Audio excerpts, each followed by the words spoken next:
अपन बात कर रहे थे ओवरलैपिंग की। अपन आगे बात करते हैं सिग्मा बॉन्ड और पाई बॉन्ड। आपको पता है हेड हेड ओवरलैपिंग से, हेड हेड ओवरलैपिंग को एक्सियल ओवरलैपिंग भी बोलते हैं। क्या बोलते हैं? एक्सियल ओवरलैपिंग भी बोलते हैं। तो एक्सियल ओवरलैपिंग से बनता है सिग्मा बॉन्ड। और साइड बाय साइड यानी कि लेटरल, साइड बाय साइड को क्या बोलते हैं? लेटरल। यहाँ हेड हेड ओवरलैपिंग बोलेंगे, यहाँ लेटरल ओवरलैपिंग बोलेंगे। तो हेड हेड से बनेगा सिग्मा, लेटरल से बनेगा पाई। ठीक है, ये स्ट्रांग होता है, ये वीक होता है। ठीक है, सिग्मा बॉन्ड मतलब अकेला सिग्मा, तो इसमें फ्री रोटेशन पॉसिबल है, अकेला बॉन्ड घूम सकता है। अब पाई बॉन्ड में क्या होता है? पहले सिग्मा बनेगा। पाई बॉन्ड पर कभी भी अकेला नहीं बनता है, उसका अकेले का आपने कभी भी पाई बॉन्ड अकेला नहीं देखा होता है। ये अकॉर्डिंग टू वीबीटी बोल रहा हूँ मैं ना, आगे आप पढ़ोगे एमओटी में, वहाँ अकेला पाई बॉन्ड भी होगा, लेकिन वीबीटी के अकॉर्डिंग अकेला पाई बॉन्ड पॉसिबल नहीं है। अकेला पाई बॉन्ड पॉसिबल नहीं है मतलब एक पहले सिग्मा है, फिर ये पाई बॉन्ड बना है। अब दो बॉन्ड को आप इसमें फ्री रोटेट नहीं करवा सकते, जैसे सिग्मा को करवा सकते हैं वैसे नहीं करवा सकते, दोनों एंड फिक्स होते हैं इसके। ठीक है, तो उसका फ्री रोटेशन पॉसिबल है सिग्मा का, इसका फ्री रोटेशन पॉसिबल नहीं है। ठीक है, सिग्मा सिंगल बॉन्ड जो बनते हैं ना, वो सिग्मा वाले वो अनहाइब्रिडाइज या हाइब्रिडाइज से बनते हैं। इसमें हाइब्रिडाइजेशन पॉसिबल है, जबकि इसमें नेवर, हाइब्रिडाइजेशन कभी भी पॉसिबल नहीं है। डिफरेंस पढ़ लीजिए जो पहले पढ़ चुके अपन। क्वेश्चन करते हैं कुछ और। हाइब्रिडाइजेशन पूछ रहा है, पहले भी पढ़ चुके हैं अपन लोग। NH4+ मॉलिक्यूल है AB4। लॉन पेयर कितने होंगे इसमें? नाइट्रोजन के पास 5 इलेक्ट्रॉन थे, एक पॉजिटिव आ गया मतलब एक इलेक्ट्रॉन चला गया। कितने बचे? 4 इलेक्ट्रॉन, 4 हाइड्रोजन खा गया, इलेक्ट्रॉन बचे ही नहीं लॉन पेयर के लिए, 0। इनका स्टोइकियोमेट्रिक नंबर हो गया 4 + 0 4, 4 मतलब sp3। डी का क्यू चेक कर लो, हर ऑप्शन में पड़ा है, माथा पच्ची की फालतू की, कोई लाभ नहीं हुआ अपने को। I3- या I3- की बात करें अगर अपन, तो I3- में आपको दिखेगा कि ये मॉलिक्यूल, इसको I- इंटू I2 में ब्रेक कर सकते लिख सकते हैं। ये बात मैं आपको बता चुका पहले भी। तो मॉलिक्यूल कैसा हो गया? AB2 टाइप का मॉलिक्यूल हो गया। आयोडीन के पास पहले 7 इलेक्ट्रॉन थे, एक नेगेटिव एक्स्ट्रा आ गया, 8 इलेक्ट्रॉन हो गए। दो साइड एटम 2 इलेक्ट्रॉन खा गए, 6 इलेक्ट्रॉन बचे, 6 इलेक्ट्रॉन के 3 लॉन पेयर बने, 2 और 3 5, 5 मतलब हाइब्रिडेशन sp3d, तो सी का हो जाएगा p। ये दो ऑप्शन तो नहीं हो सकते। अब SO2 का चेक कर लेते हैं। मॉलिक्यूल AB2 टाइप का है, सल्फर के पास 6 इलेक्ट्रॉन थे, ऑक्सीजन फैमिली का है। एक ऑक्सीजन 2 इलेक्ट्रॉन खाते हैं, 2 ऑक्सीजन 4 इलेक्ट्रॉन खा गए, 2 इलेक्ट्रॉन वापस बच गए, उसका एक लॉन पेयर बन गया। 2 और 1 3, 3 मतलब sp2 हाइब्रिडाइजेशन। बी का हो गया R, आंसर आ गया ये वाला। अगला, इसमें बहुत सारी चीज़ें होती हैं। XgF4 की आपने रट रखा होता है, स्क्वायर प्लेनर ज्योमेट्री होती है, मैंने आपको बता दिया था। जीनॉन ऐसे होता है, फिर 4 फ्लोरीन एक ही प्लेन में होते हैं, एक ही प्लेन में होते हैं। ये एक ऐसे स्क्वायर प्लेनर ज्योमेट्री बनती है, 2 लॉन पेयर होते हैं, एक प्लेन के ऊपर और एक प्लेन के नीचे, रटना है आपको। ठीक है, उसके बाद में मतलब डी का क्यू एक ही ऑप्शन में है, तो आपका आंसर निकल गया। यहाँ अपन ऑप्शन वाली जब भी बातें करेंगे तो ऑप्शन निकालने की बातें ही करेंगे। H2O में अगर आप देखोगे मॉलिक्यूल है AB2 टाइप का। ऑक्सीजन के पास में 6 इलेक्ट्रॉन थे, 2 हाइड्रोजन खा गया, 4 बचे, 4 के 2 लॉन पेयर बन गए। हाइब्रिडेशन क्या हुआ? sp3 हाइब्रिडेशन में बॉन्ड एंगल होता है 109.5 या 109 डिग्री 28 मिनट। एक लॉन पेयर की वजह से 2.5 डिग्री एंगल कम होता है। यहाँ लॉन पेयर कितने हैं? 2 लॉन पेयर है, तो इसमें से 5 डिग्री कम हो जाएगा, -5 कर दो तो कितना आ जाएगा? -5 डिग्री, तो 104.5। हालांकि H2O का और NH3 का ही बॉन्ड एंगल पूछेगा और किसी का नहीं पूछेगा, अलग किसी मॉलिक्यूल का। 104.5 होता है और इसका 107 होता है। रटा हुआ होगा तो अच्छी बात है, नहीं तो ये कंसेप्ट है ही अपने पास में।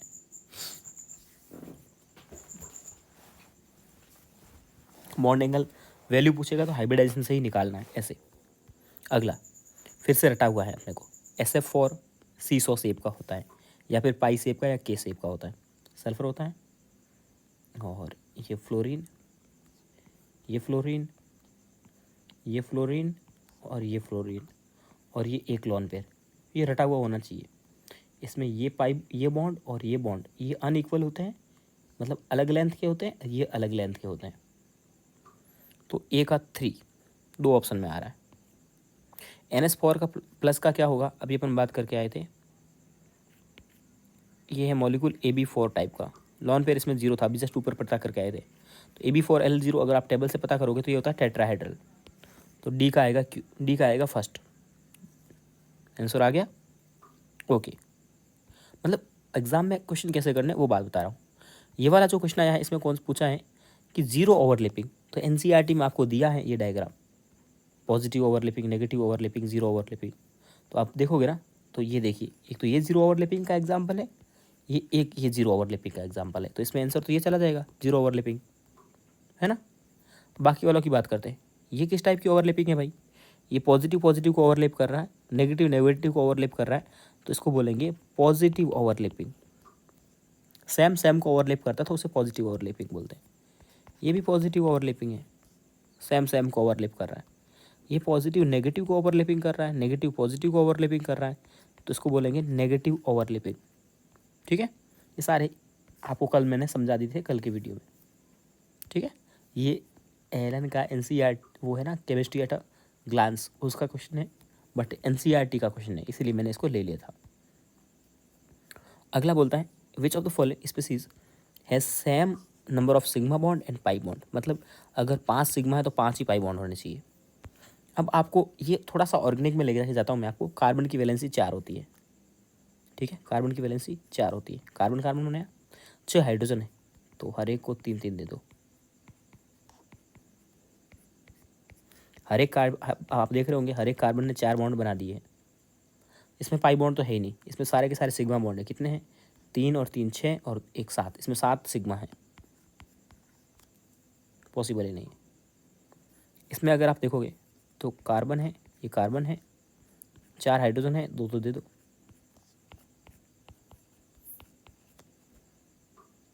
ठीक है, 2 तो दे दोगे। अब इसकी वैलेंसी कम पड़ रही है, तो ये डबल बॉन्ड लगा दिया। इसमें 1 2 3 4 5, 5 तो सिग्मा बॉन्ड है। और पाई बॉन्ड कितना है, पाई मतलब डबल बॉन्ड में से एक बॉन्ड पाई होता है। ठीक है, तो पाई कितना हुआ, 1 पाई, इसमें भी बराबर नहीं है। अगला है C2CN4, इसकी स्ट्रक्चर थोड़ी सी समझ के बनाते हैं। पेन को पतला कर लेते हैं हल्का सा और ब्लैक पेन ले लेते हैं। कार्बन कार्बन, पहले ये C2 बनाया, अब 4 CN है, 4 CN लगा देंगे। CN में होता है ट्रिपल बॉन्ड,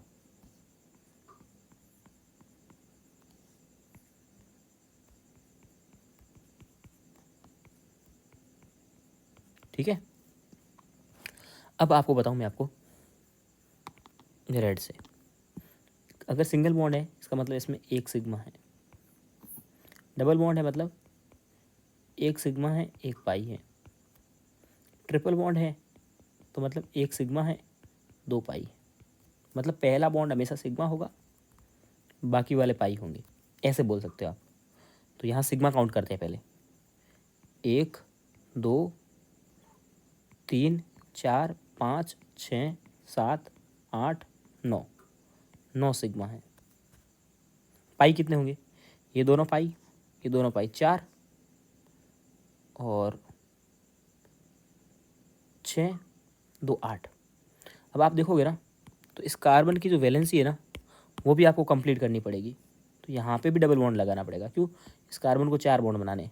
तो 8 ये हो गए और एक ये वाला डबल बॉन्ड, तो कितने हो गए, 9 सिग्मा थे और 9 ही पाई बॉन्ड हो गए।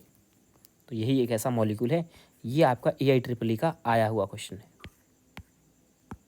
ओके, अगला क्वेश्चन है, ये तो बहुत पुराना, ऐसे क्वेश्चन तो अपन ने बहुत सारे क्वेश्चन कर लिए हैं। बोलता है कौन सा आइसो स्ट्रक्चरल है, आइसो स्ट्रक्चरल है, इसको चेक करते हैं कैसा मॉलिक्यूल है ये। चलिए चेक करते हैं। AB3 टाइप का मॉलिक्यूल है, AB3 टाइप का मॉलिक्यूल है। सल्फर के पास में 6 इलेक्ट्रॉन थे, 2 एक्स्ट्रा आ गए, कितने हो गए, 8 इलेक्ट्रॉन। 8 में से 6 इलेक्ट्रॉन ऑक्सीजन खा गया, 2 इलेक्ट्रॉन बचे, 1 लोन पेयर बचा। ये भी AB3 टाइप का मॉलिक्यूल है। नाइट्रोजन के पास 5 इलेक्ट्रॉन थे, एक एक्स्ट्रा आ गया, 6 हो गए, 6 के 6 इलेक्ट्रॉन 3 ऑक्सीजन खा गए, 0 हो गया। ये तो आइसो स्ट्रक्चरल नहीं है, ये दोनों फॉर्मूले बराबर नहीं आ रहे, मतलब आइसो स्ट्रक्चरल नहीं है। BF3 AB3L0 टाइप का मॉलिक्यूल है, बहुत बार मैं निकाल के बता चुका आपको। ये है AB3L1, आप निकाल के देख लो, तो ये भी बराबर नहीं है।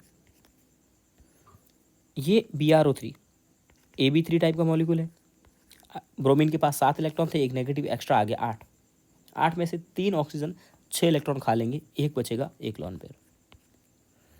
AB3 है, जिनॉन के पास 8 इलेक्ट्रॉन थे, एक इलेक्ट्रॉन तीन ऑक्सीजन 6 इलेक्ट्रॉन खा गए, 2 इलेक्ट्रॉन बचे, 2 का एक लॉन पेयर बन जाएगा। दोनों बराबर आ रहे हैं, यही आंसर जाएगा। 2019 का ही क्वेश्चन है नीट का। चलो, सबका हाइब्रिडाइजेशन पूछा आपने से।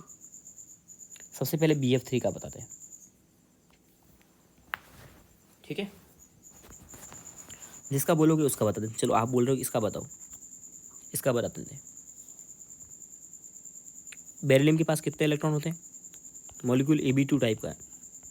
बेरिलियम के पास में कितने इलेक्ट्रॉन होते हैं? बेरिलियम के पास में हाइड्रोजन ये होता है सेकेंड एक पीरियड का, 2 वैलेंस इलेक्ट्रॉन होते हैं, 2 के 2 हाइड्रोजन खा गया, लॉन पेयर 0, तो 2 + 0 2, 2 मतलब sp हाइब्रिडाइजेशन, सिंपल सा। ये क्वेश्चन तो ये ऑप्शन नहीं हो सकते। अगला इसकी बात करते हैं। कार्बन के पास कितने वैलेंस इलेक्ट्रॉन होते हैं? 4। मॉलिक्यूल कैसा है? AB4 टाइप का, 2 ये और 2 ये, 4 साइड एटम है। कार्बन के पास 4 थे, 4 के 4 इलेक्ट्रॉन, 2 हाइड्रोजन खा जाएगा, 2 ब्रोमीन खा जाएगा, लॉन पेयर 0, AB4L0, इन दोनों को जोड़ोगे तो 4 हो जाएगा, 4 मतलब sp3। आगे आंसर से ही मतलब है अपने को। अब देखिए, XeF2 AB2 टाइप का है, और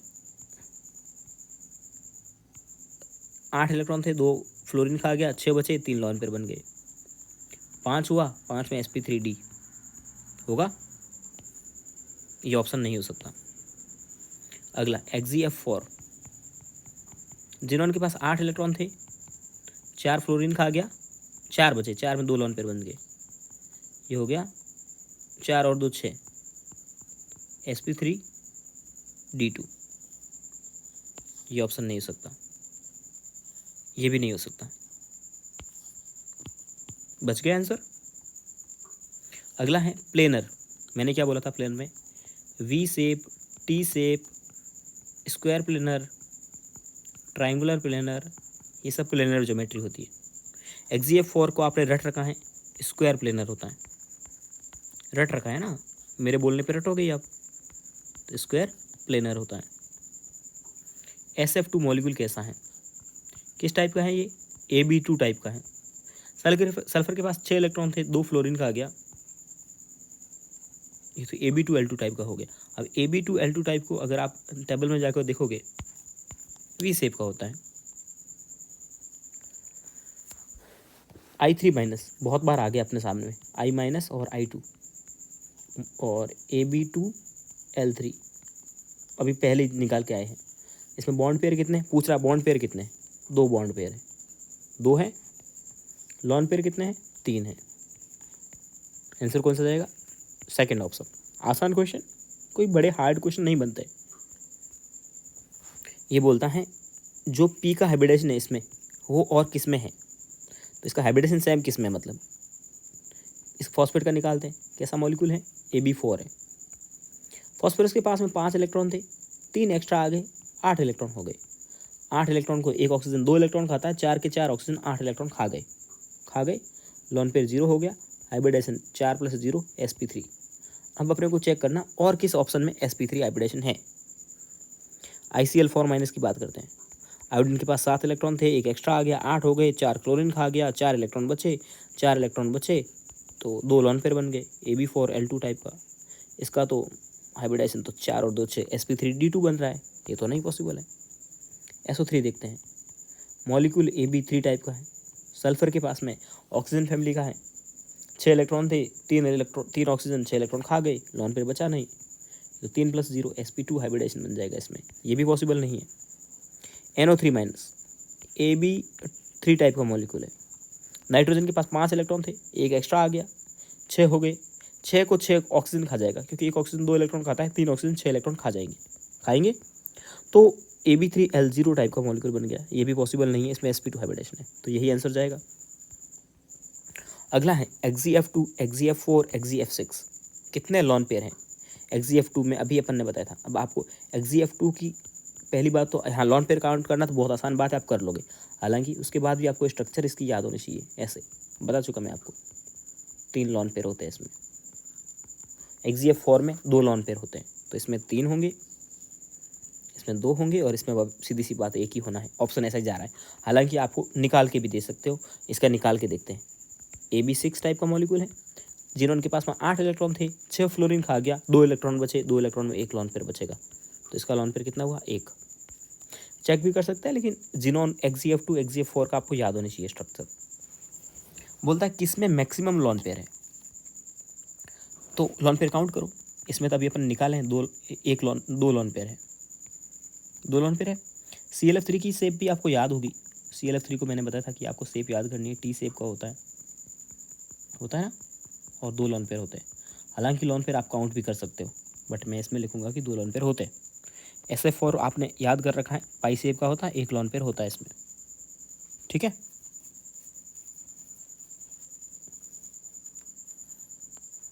ओके, और इसमें क्या होगा? ब्रोमीन के पास 7 इलेक्ट्रॉन थे, 5 चले गए, 2 बचे, 1 लॉन पेयर। बड़ी दुविधा में फंस गए, किसमें मैक्सिमम लॉन पेयर है। तो अब इसमें ये तो लॉन पेयर जो निकाले वो अपन निकाले सेंट्रल एटम के पास में, ये सबके सेंट्रल एटम के लॉन पेयर निकाले। यहाँ पूछा है स्पेसिस, मतलब कि टोटल लॉन पेयर पूछ रहा होगा। अच्छा क्वेश्चन है, थोड़ा सा आंसर नहीं आ रहा ना, इसलिए अपने आप को समझ में आ गया। अब हर फ्लोरीन के पास में ऐसे 3-3 लॉन पेयर होते हैं, ठीक है। जिसमें जितने फ्लोरीन ज़्यादा होंगे उतने ही ज़्यादा लॉन पेयर आ जाएंगे। आसान है। ये टेबल बना के आपको मैं लिखा चुका हूँ कि अगर sp3d हाइब्रिडेशन होता है तो उसमें जो d आता है वो dz² काम में आता है। अगर sp3d2 होता है तो उसमें dz² होता है एंड dx²y² होता है। अगर sp3d3 होता है तो dz² होगा, dx²y² होगा, ये तो होंगे ही होंगे। इसके अलावा dxy हो सकता है या dyz हो सकता है या dzx हो सकता है। एक होता है dsp2, उसमें होता है dx²y²। ये क्वेश्चन पूछते हैं 2004 से पहले, बहुत बार पूछे हुए हैं, इसीलिए मैं आपको करवाता हूँ, ठीक है। लीनियर ज्योमेट्री देखो, CH4 की चेक करते हैं सबसे पहले।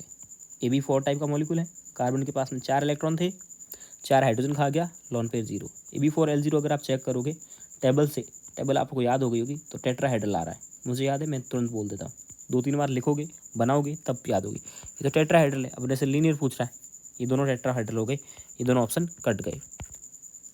इसमें BF3 को चेक करते हैं। AB3 टाइप का मॉलिक्यूल है, बोरॉन के पास में 3 इलेक्ट्रॉन थे, 3 फ्लोरीन खा गया, 0 हो गए लॉन पेयर। तो ये तो ट्रायंगुलर प्लेनर हो गया। AB3L0 टेबल से देखोगे तो ये भी पॉसिबल नहीं है। ये सब के सब लीनियर है। सल्फेट आयन का कैसा होगा ज्योमेट्री? सल्फेट मतलब SO4-2 आयन पूछा ना, नेगेटिव लगा के। तो AB4 टाइप का मॉलिक्यूल है। अब लॉन पेयर देखेंगे। सल्फर के पास में सल्फर ऑक्सीजन फैमिली का है, 6 इलेक्ट्रॉन थे, 2 नेगेटिव के और आगे 8 इलेक्ट्रॉन हो गए। 8 इलेक्ट्रॉन को एक ऑक्सीजन 2 इलेक्ट्रॉन खाता है, 4 ऑक्सीजन 8 इलेक्ट्रॉन खा लेंगे, 0 लॉन पेयर। AB4L0 को अगर अपन देखते हैं टेबल से तो वो होता है टेट्राहेड्रल। ओके, आसान है क्वेश्चन। इसमें पूछा है कि फिर से वही D2sp3 में कौन सा हाइब्रिडेशन होगा।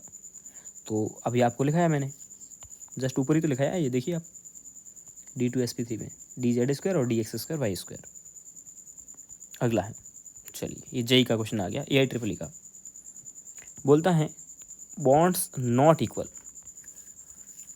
वैसे मैं आपको बता दूं, बॉन्ड नॉट इक्वल किस किस में होते हैं। एक तो होता है टी शेप में इक्वल नहीं होते, टी शेप के मॉलिक्यूल में। एक के शेप में नहीं होते हैं। और एक अब आपको देखो मैं लिखा देता हूँ, ठीक है।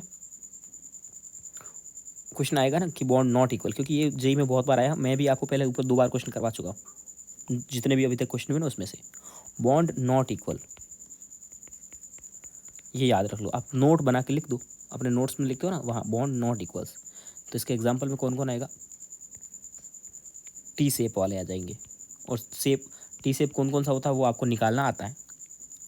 और PCl5 वगैरह होता है ना, वो क्या बोलते हैं उसको, triangular bipyramidal, triangular bi pyramidal. और के शेप, के का और क्या नाम होता है, पाई शेप, और क्या नाम होता है, सीसॉ। ये एक ही नाम है तीनों, ठीक है। तो इनमें बॉन्ड इक्वल नहीं होते। अब आप इनमें सेट करोगे तो आपने रट रखा है SF4 सीसॉ शेप का होता है, तो आसान हो गया क्वेश्चन। और एक कौन सा आता है, एक वो आता था कि प्लेनर मॉलिक्यूल कौन कौन से हैं, तो आप बोलोगे V शेप वाले प्लेनर होते हैं, T शेप वाले प्लेनर होते हैं, और ट्राइंगुलर प्लेनर,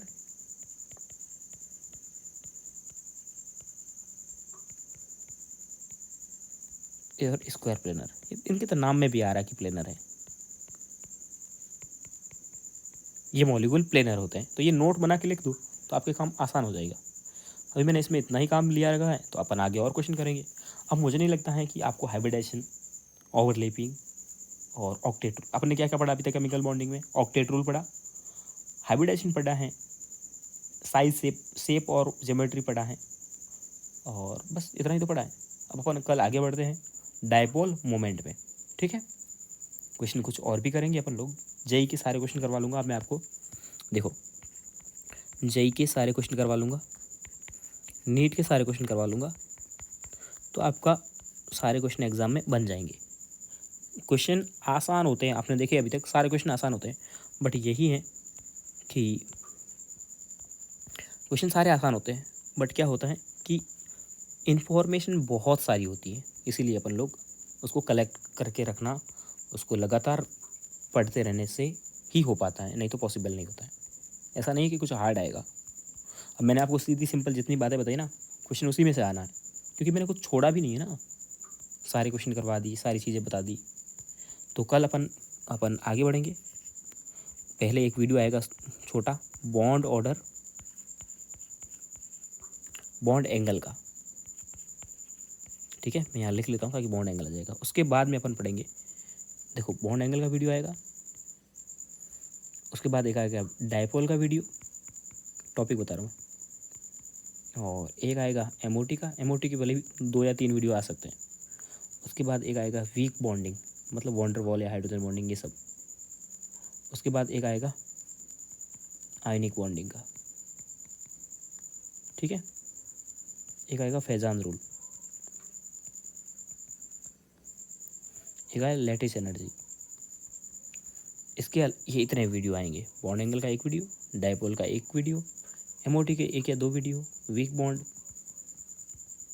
और ionic bond, Faizan rule, lattice energy. अब मैं इसमें अगर क्वेश्चन करवाने लगूंगा सारे बहुत सारे, तो वीडियो का नंबर बढ़ जाएगा। तो कोई दिक्कत नहीं है ना, आपका फ़ायदा क्वेश्चन करने में। टॉपिक बस यही बाकी रहे हैं, ओके। क्वेश्चन करते रहिए। अब जैसा ही लैटिस ये इतने वीडियो कंप्लीट हो जाएंगे ना, उसके बाद मैं आपको अलग से काम देना शुरू कर दूंगा।